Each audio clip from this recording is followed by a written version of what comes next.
大家好，我是小高姐，今天做一个超级的家常菜——西红柿鸡蛋汤。香菜切碎，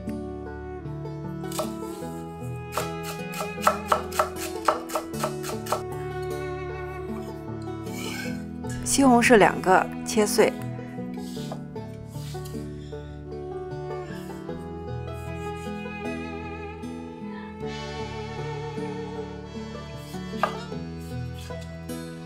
用刀过2遍，把大块切小。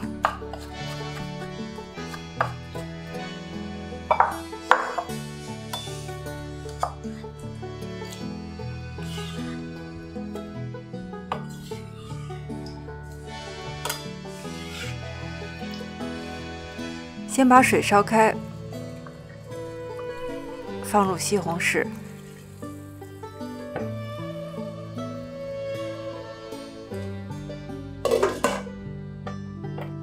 再次烧开之后呢，火调小，煮2到3分钟，把西红柿煮软，同时呢，把西红柿的味道煮到这个汤的里面。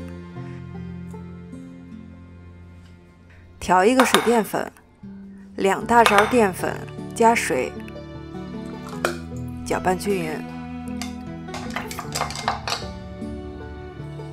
倒淀粉水的时候呢，留一点作为调整量，最后需要的时候呢，再加进去。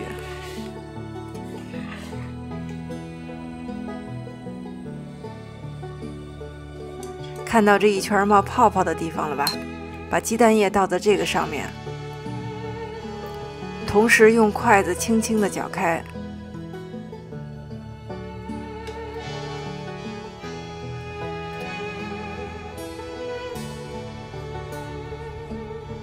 关火调味儿，盐、白胡椒粉，这2个味道一定要够，因为没有其他调料了。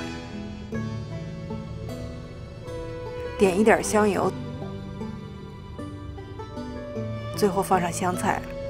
我上中学的时候呢，有一天我妈叫我去邻居家吃饭，吃饭的时候呢，就觉得人家家的这个汤特别好喝，一碗接一碗的喝，而且还跟人家说呀，你们家汤太好喝了。结果邻居阿姨跟我说，这个汤是你妈做的。从那个时候起呢，我们家这个汤的做法就再没有改变过。 但是话说回来，超市里的西红柿是越来越好看，但是味道是1年不如1年啊！大家选西红柿的时候呢，尽量选味道足一点的，因为这个汤全是靠西红柿本身的味道提味儿。我是小高姐，谢谢大家收看，我们下集再见。